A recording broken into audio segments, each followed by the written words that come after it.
Alhamdulillah, alhamdulillahilladzi nahmaduhu wa nasta'inuhu wa nastaghfiruh wa na'udzu billahi min shururi anfusina wa min sayyiati a'malina may yahdihillahu fala mudilla lahu wa may yudlil fala hadiya lahu. Asyhadu an la ilaha illallah wa asyhadu anna Muhammadan 'abduhu wa rasuluhu la nabiyya ba'dah. Allahumma shalli ala Muhammadin wa ala alihi wa ashabihi ajma'in. Ya ayyuhan nas ittaqullaha haqqa tuqatih wa la tamutunna illa wa antum muslimun. Wa qala ta'ala fil Qur'anil Karim wa huwa asdaqul qailin. A'udzu billahi minasy syaithanir rajim. Bismillahirrahmanirrahim. Afaman ya'lamu annama unzila ilaika mir rabbikal haqq kaman huwa a'ma innama yatadhakkaru ulul albab alladzina yufuna bi'ahdillah wa la yanquduna al-mitsaq walladzina yasiluna ma amara Allah bihi an yusala wa yakhshawna rabbahum wa yakhafuna su'al hisab walladzina sabaru ibtigha'a wajhi rabbihim wa aqamus shalah wa anfaqu mimma razaqnahum sirran wa 'alaniyah wa yadra'una bil hasanati sayyi'ah ulaika lahum uqbad dar jannatu 'adnin yadkhulunaha wa man salaha min abaihim wa azwajihim wa zurriyyatihim wal malaikatu yadkhuluna 'alaihim min kulli bab salamun 'alaikum bima sabartum fa ni'ma uqbad dar. Shadaqallahul 'azim. Jamaah Jumat yang insyaallah dimuliakan oleh Allah Subhanahu wa taala. Perjuangan untuk pulang kampung ketika Idul Fitri adalah perjuangan yang penuh dengan liku-liku. Ada yang menempuh kampungnya dalam 24 jam, ada yang 30 jam, ada yang 36 jam karena macet. Tapi ketika tiba di kampung halaman, ketika bertemu dengan keluarga, ketika berkumpul dengan keluarga, maka yang muncul hanyalah kebahagiaan-kebahagiaan. Seolah-olah letih, lelah, berpuluh-puluh jam di jalan, tidak ada apa-apanya. Kebahagiaan menggantikan kepenatan. Kenapa? Karena kebahagiaan bisa berkumpul bersama keluarga. Tahukah para jemaah sekalian yang berbahagia, ada yang jauh lebih berbahagia dari itu. Apa itu? Yaitu ketika kita berkumpul di surga dengan keluarga. Berkumpul di dunia dengan keluarga saat hari raya itu sudah bahagia. Yang lebih berbahagia lagi adalah ketika kita berkumpul dengan keluarga di surga. Allah jelaskan dalam Al-Quran surat Ar-Ra'd ayat 23.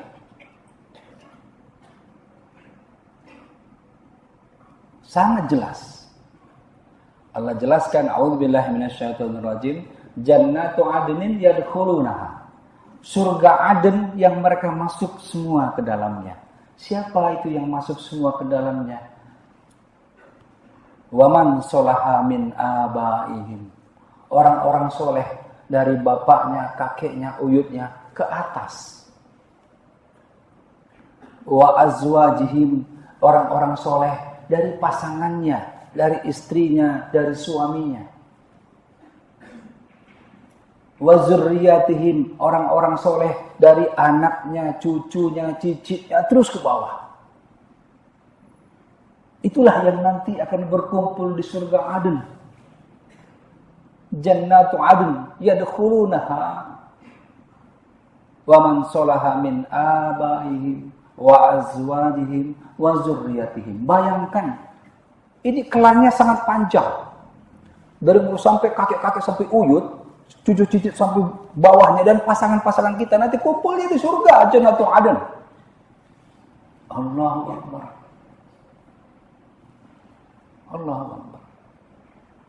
Tetapi sebelum ayat itu Allah jelaskan siapa orang soleh itu. Pada ayat yang ke-22 Allah jelaskan walladzina sabaru ibtigha'a wajhi rabbihim. Orang-orang yang sabar dalam mencari keridhaan Allah. Ternyata mencari ridha Allah itu tidak mudah, tidak gampang. Banyak aral melintang, banyak kesulitan-kesulitan. Tetapi orang yang sabar menghadapi tantangan, menghadapi kesulitan, menghadapi aral rintangan, dalam mencari ridha Allah, itulah yang nanti akan masuk ke dalam surga Adn. Walladzina sabaru ibtigha'a wajhi rabbihim wa aqamu shalah, dan orang-orang yang melaksanakan salat, menegakkan salat, membawa sifat salat keluar salat. Karena bukti orang salat benar, kalau di luar salat dia benar kelakuannya, itulah buktinya dia salatnya benar. Allah menjelaskan innas sholata tanha 'anil fahsya'i wal munkar. Orang yang benar salatnya itu akan mencegah dia dari perbuatan keji dan mungkar. Sehingga kriterianya sangat mudah. Orang yang di luar salat perilakunya baik, itulah orang yang salatnya benar. Wa aqamus shalah. Kemudian yang ketiga apa? Wa anfaqu mimma razaqnahum sirra wa 'alaniyah. Orang yang menginfakkan hartanya secara sembunyi dan terang-terangan. Kenapa dua hal ini dipakai? Sembunyi-sembunyi ada jalannya, ada keadaannya. Misalnya kita mengisi karopak Jumat hari ini, nggak ada orang yang terang-terangan. Biasanya sembunyi-sembunyi, ditutup-tutup. Nggak ada bikin tahu orang kita berapa nyumbangnya. Atau kita nyumbang ke masjid mau apa, kita tutup-tutupin dari hamba Allah saja. Tetapi yang namanya wakaf itu harus iklan, harus diumumkan. Nggak bisa sembunyi-sembunyi, karena itu merupakan sesuatu yang harus dipertanggungjawabkan. Ada akuntabilitas. Sehingga disebutkan wakaf dari si fulan sekian, wakaf dari si fulan bin fulan sekian. Semuanya itu harus diumumkan. Itulah tadi, infak sirra wa alaniyah. Sir maupun terang-terangan. Maupun yang dicatat rapi. Nah, terkait dengan wakaf, para jamaah sekalian, karena tema kita adalah wakaf produktif. Terkait dengan wakaf, ketika ayat tentang wakaf turun, ya, tidak ada kata-kata wakaf dalam Al-Quran, tetapi surat Al-Imran ayat 92 itu disepakati oleh ulama sebagai ayat syariat wakaf. Apa bunyinya? A'udzubillahi minasyaitonirrajim. Lan tanalul birra hatta tunfiqu mimma tuhibbun. Tidak akan sampai engkau kepada kebaikan yang sempurna sampai atau hingga engkau menginfakkan sebagian dari harta yang engkau cintai. Bukan seluruhnya, sebagian dari harta yang engkau cintai. Nah, begitu ayat ini turun, datanglah Abu Talhah. Dia memiliki kebun yang sangat indah, persis di depan Masjid Nabawi. Namanya kebun Bayruha. Kebun kurma yang sangat subur, dan itulah harta yang paling dicintai oleh Abu Talhah. Datang dia kepada Rasulullah, wahai Rasulullah, demi mencapai kebaikan yang sempurna, aku wakafkan ini harta. Aku wakafkan ini kebun. Jadi, kalau kita lihat wakaf yang dilaksanakan pertama sekali ayatnya turun, itu adalah wakaf yang produktif. Kebun itu produktif, menghasilkan. Kebunnya tetap, karena wakaf itu tidak boleh dijual, tidak boleh dihibahkan, tidak boleh dihadiahkan. Tetap kebunnya, tetapi hasil kebunnya yang kemudian digunakan untuk kegiatan dakwah. Itulah pertama kali. Dan di dalam kitab Abu Ubaid Al-Amwal dijelaskan, inilah yang menandakan disyariatkannya wakaf bagi kita. Para jamaah sekalian yang berbahagia. Pertanyaan kemudian adalah, apakah semua sahabat Nabi berwakaf? Lama saya cari dalilnya. Alhamdulillah bulan lalu ketemu. Berkah Ramadan. Ketemu saya di dalam kitabnya Ibnu Qudamah yang judulnya Al-Mughni. Kalau tidak salah jilid 8 halaman 185. Apa di situ dituliskan oleh Ibnu Qudamah? ma baqiya ahadun min ashabi Rasulullah sallallahu alaihi wasallam lahu miqdaratun illa waqafa waqfan. Tidak seorang pun daripada sahabat Nabi yang memiliki kemampuan ekonomi kecuali dia berwakaf. Subhanallah. Saya kalau mendengar dalil ini agak merinding juga gitu. Karena semua sahabat Nabi itu berwakaf yang dia punya kemampuan. Dan khotib sangat yakin yang ada di ruangan ini semuanya memiliki kemampuan untuk berwakaf. Nah, bagaimana supaya kita mencapai kebaikan yang sempurna itu? Sehingga kemudian di dalam surat tadi, dalam surat Ar-Ra'd tadi, kita berhak mendapatkan tiket surga Jannatul Aden. Tiket surga Aden itu akan diberikan kepada orang yang tadi dijelaskan pada ayat 22. Orang yang sabar dalam mencari ridha Allah, orang yang menegakkan sholat, orang yang berinfak maupun berwakaf. Nah ini berwakaf ini, ya, berwakaf. Sehingga kalau kita lihat, ya, praktek wakaf dari zaman ayatnya turun sampai sekarang itu di dunia Islam itu tidak pernah berhenti, tidak pernah berhenti. Khatib kemudian penasaran, kemudian ingin melihat langsung bagaimana praktek wakaf produktif ini di Turki. Kenapa dipilih negara Turki? Karena Turki itu bertahan 500 tahun kekhalifahan. Dan itu identik dengan 500 tahun wakaf. Kekhalifahan, ekonomi kekhalifahan ketika itu dikembangkan dari wakaf. Akhirnya Khatib pergi ke Turki, mengunjungi 4 kota, Istanbul, Ankara, Edirne, dan Çeşme, melihat langsung objek-objek wakaf, langsung mewawancarai intelektual-intelektual wakaf di sana, dan kemudian menuliskannya dalam sebuah buku. Ini adalah suatu yang sangat berharga. Bagaimana di zaman dahulu 500 tahun kekhalifahan di Turki bertahan dengan wakaf. Khatib ingin menjelaskan ketika Muhammad Al-Fatih menjadi khalifah di usia yang ke-19 tahun pada tahun 1451 Masehi, maka Al-Fatih sudah menerima warisan dari ayahnya sebanyak 207 masjid, 24 sekolah, 13 hammam, dan ada 183 distrik pemukiman wakaf. Bukan pemakaman, pemukiman wakaf. Itulah yang harus diurus. Dan setelah 6 tahun Al-Fatih menjadi khalifah, Al-Fatih punya ide, harus dikembangkan wakaf produktif. Bagaimana caranya? Dia bangun pasar yang pertama sekali memiliki atap di dunia. Itulah yang disebut dengan kapalikasi. Pasar beratap artinya. Yang pertama di dunia. Karena sebelumnya pasar itu tidak ada atapnya. Sebelumnya pasar itu atapnya hanya langit. Ini dibangun dan sampai hari ini itu yang ada di pasar itu kurang lebih ada 10.000 toko. Bagaimana ekonomi Turki bisa bangkit? Menjadi G20 yang sangat diperhitungkan. Karena apa? Karena budaya-budaya wakaf itu sudah ada. Budaya wakaf produktif sudah tumbuh ratusan tahun yang lalu. Dan orang Turki itu semuanya berlomba-lomba. Sebelum dia meninggal dunia, dia berwakaf. Subhanallah. Nah ini kalaulah kita amalkan di Indonesia ini, maka Indonesia akan menjadi negara makmur. Khatib melihat data. Di dalam data penduduk kita, ada 30% hari ini itu kelas menengah di Indonesia. 30%, yang artinya kelas menengah ini memiliki kemampuan untuk berwakaf.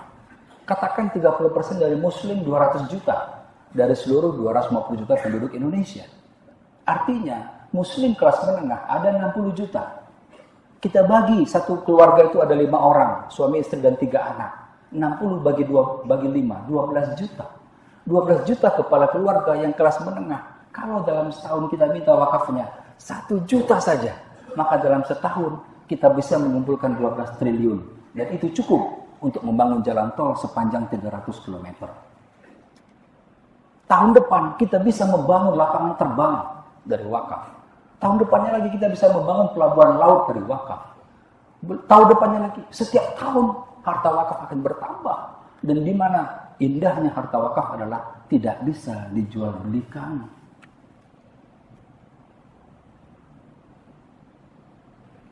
Inilah yang tidak dimiliki oleh ekonomi kapitalis. Bahkan ekonomi kapitalis meniru Islam, meniru ekonomi Islam. Dalam sistem wakaf ini, yang mereka sebut dengan namanya endowment fund atau dana abadi. Hampir semua kampus-kampus besar di Amerika, Harvard University, MIT, Stanford, semuanya memiliki dana abadi yang mereka tiru daripada Al-Azhar University. Para jamaah Jumat yang berbahagia, kita tentunya ingin kita berkumpul nanti di hari akhirat dengan saudara-saudara kita, dengan ayah ibu kita, kakek kita, anak kita, istri kita. Tetapi tidak semua akan dikumpulkan. Yang dikumpulkan hanya orang-orang yang soleh saja. Hanya orang-orang soleh, orang-orang yang betul-betul sabar dia dalam mencari ridha Allah. Dia menegakkan sholat, dia berwakaf. Ulaika lahum uqbad dar. Itulah mereka yang mendapatkan tempat kembali yang baik. Barakallahu li wa lakum innahu ghafurur rahim.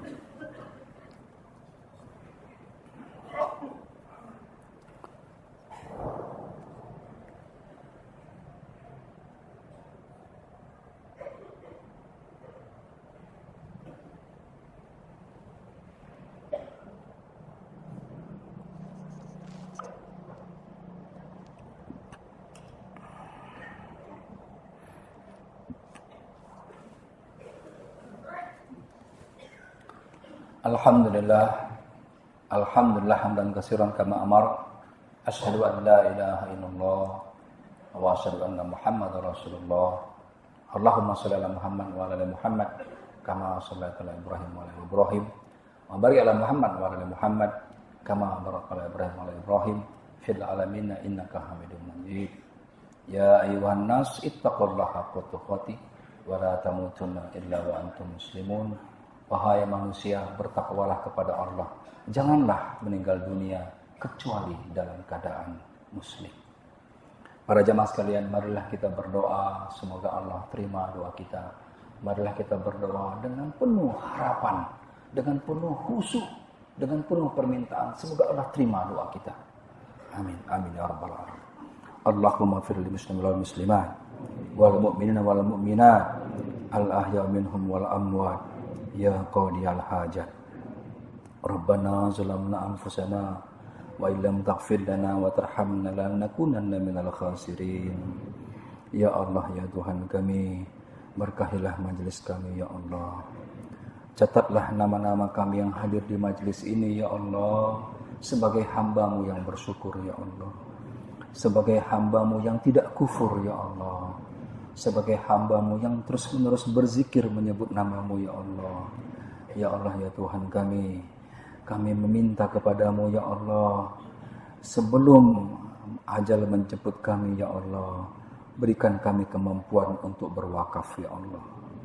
Ya Allah, ya Tuhan kami, jadikan wakaf sebagai persembahan akhir hayat kami ya Allah, supaya generasi mendatang tahu ya Allah, bahwasanya pada generasi yang lalu kami pernah hidup ya Allah.